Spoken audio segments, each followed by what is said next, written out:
Globalisasi adalah salah satu fenomena paling berpengaruh dalam hubungan internasional modern. Ia menciptakan keterikatan melalui perdagangan lintas batas, investasi global, serta kemajuan teknologi komunikasi. Data Bank Dunia menunjukkan bahwa terjadi peningkatan perdagangan global sebesar 350% sejak tahun 1990. Namun, di balik itu semua, globalisasi juga menimbulkan saling ketergantungan yang kompleks. Kebijakan domestik suatu negara tidak bisa lepas dari dinamika global. Inilah yang dialami oleh India, salah satu negara berkembang yang berhasil memanfaatkan peluang globalisasi sekaligus menjadi tantangan besar dalam negerinya.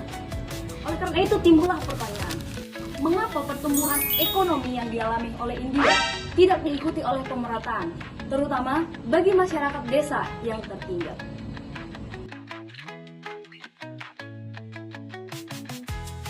Secara umum, globalisasi memberikan peluang yang besar bagi negara berkembang. Terintegrasi dengan pasar global dapat meningkatkan akses terhadap ekonomi, teknologi, modal, dan tenaga kerja.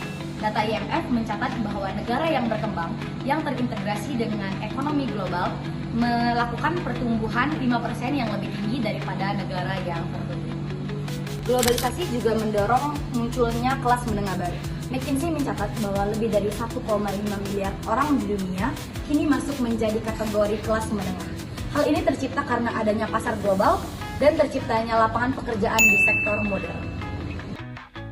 India menjadi contoh jelas bahwa reformasi ekonomi tahun 1991 membuka jalan bagi integrasi dengan pasar dunia. Hasilnya luar biasa. Sektor teknologi informasi berkembang pesat. Contohnya, ekspor layanan IT di India mencapai lebih dari 150 miliar dolar Amerika Serikat pada tahun 2022. Selain itu, industri farmasi di India kini juga memasok lebih dari 20% obat generik global. Menurut UNTAD, foreign direct investment meningkat drastis dari hanya 129 juta dolar Amerika Serikat pada tahun 1991 naik menjadi lebih dari 83 miliar dolar Amerika Serikat pada tahun 2021. Berkat itu, menurut Bank Dunia, angka kemiskinan ekstrim di India turun dari 45% pada tahun 1993 menjadi sekitar 10% pada tahun 2019.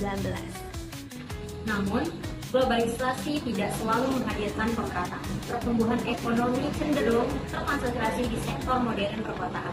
OECD mencatat bahwa 10% orang terkaya di dunia kini menguasai lebih dari 52% pendapatan nasional. Sementara itu, daerah pedesaan di banyak negara masih bergantung pada pertanian dengan produktivitas rendah dan minim akses ke pasar internasional. Globalisasi juga memperbesar jurang digital. UNESCO melaporkan bahwa sekitar 2,7 juta orang di dunia masih tidak memiliki akses internet pada tahun 2023. Dengan kata lain, globalisasi menghasilkan kelompok pemenang sekaligus kelompok yang tertinggal. Di India, paradoks ini semakin nyata. Kota-kota seperti Bengaluru dan Mumbai bertumbuh pesat. Tetapi pedesaan yang dihuni dari 60% populasi di India masih tertinggal. Menurut World Bank 2022, sektor pertanian masih menyerap sekitar 40% tenaga kerja, tetapi kontribusinya terhadap PDB hanya 16%. ketimpangan pendapatan juga tajam. Laporan Oxfam 2023 menyebut 1% orang terkaya India menguasai sekitar 22,6% dari pendapatan nasional. Jutaan pekerja migran kehilangan pekerjaan mereka dan harus berjalan kaki ratusan kilometer untuk pulang ke kampung. Ditambah lagi, digital divide membatasi pendidikan daring bagi anak-anak di desa. Selain itu, perubahan iklim juga menyebabkan kerentanan, kekeringan, dan banjir bagi mereka. Pertumbuhan pesat di India tidak diikuti dengan pemerataan karena 3 faktor. Faktor yang pertama yaitu kebijakan pro-liberalisasi yang dimana ini menguntungkan hanya sektor modern saja. Yang kedua, redistribusi lemah yang dimana subsidi dan program sosial malah mempercepat ketimpangan. Lalu yang ketiga yaitu kurangnya pemerataan di pedesaan yang dimana produktivitas petani kurang, lemahnya akses pendidikan, serta infrastruktur yang tidak menjamin. Akibatnya, globalisasi menjadi pedang bermata dua, yang dimana mempercepat pertumbuhan tetapi juga memperdalam ketimpangan. India menjadi catatan penting bagi seluruh dunia bahwa pemerataan tanpa inklusivitas akan menjadi catatan di selembar kertas, bukannya mengadili seluruh rakyat. Oleh karena itu, India harus menerapkan kebijakan pro-globalisasi dengan agenda redistributif yang kuat agar masyarakat di pedesaan bisa merasakan pemerataan dari globalisasi.